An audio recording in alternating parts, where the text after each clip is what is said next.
रामदीन एक साधारण इंसान था। न कोई पढ़ाई ज़्यादा, न कोई खास पहचान। उत्तराखंड के एक छोटे से गांव में रहता था। वही आसपास के जंगलों से लकड़ियां काट कर शहर में बेचा करता था। उसकी कुल आमदनी बस इतनी होती थी कि घर का राशन आ जाए, बच्चों की फीस कभी कभार भर जाए और 2 वक्त का खाना मिल जाए।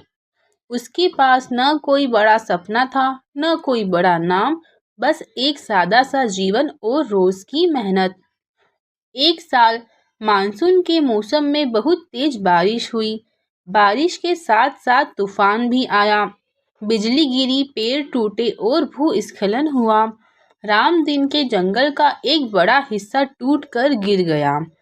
सरकार ने उस पूरे इलाके को खतरनाक जोन घोषित कर दिया। अब न कोई जंगल में जा सकता था, न लकड़ी काट सकता था। लकड़ी काटना ही रामदीन का एकमात्र काम था। अब वो काम ही छीन गया। वो हर सुबह कुल्हाड़ी लेकर निकलता, फिर खाली हाथ लौट कर आता।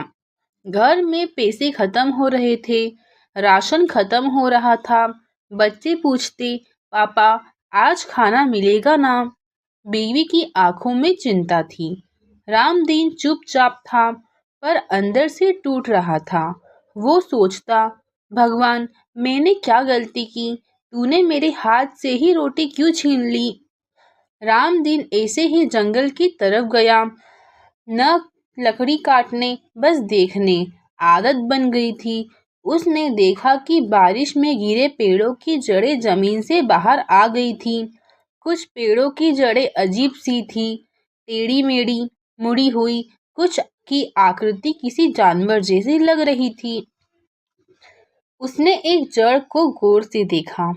वो कुछ कुछ गणेश जी जैसी लग रही थी। वो जड़ उठाकर घर ले आया। रामदीन ने उस लकड़ी को रगड़ना शुरू किया, छीलना, घिसना, आकार देना।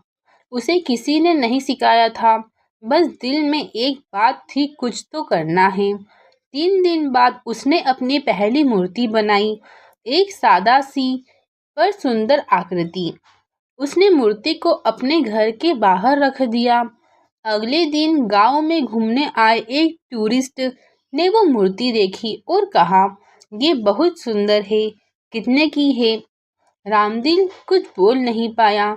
उसने डरते हुए कहा, 500 रुपए। टूरिस्ट ने बिना मोल भाव दिए 1000 रुपए पकड़ाया और मूर्ति लेकर चला गया। रामदीन ने ना कोई जश्न मनाया, ना किसी को बताया।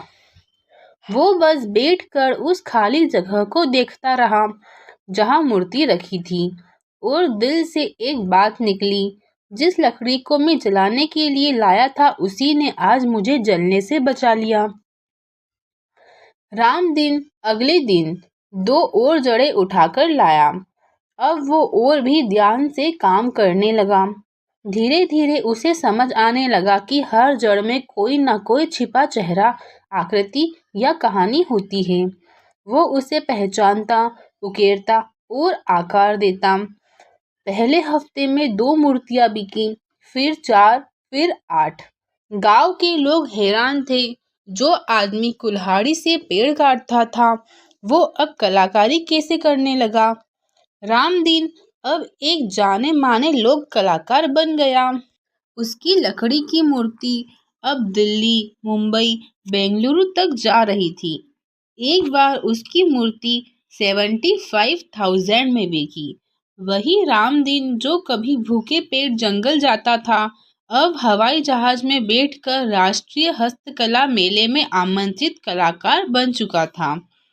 रामदीन आज भी कहता है, अगर वो तूफान नहीं आता, अगर जंगल न उजड़ता, अगर मेरा काम न छिनता, तो मैं कभी खुद को खोज ही नहीं पाता।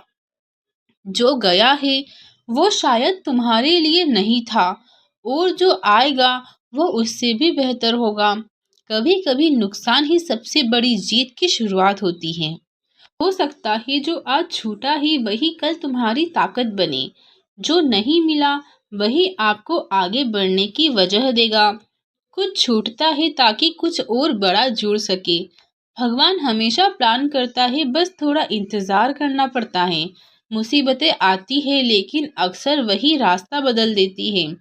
आज अगर रास्ता बदला है तो मंजिल भी शायद पहले से सुंदर ही होगी।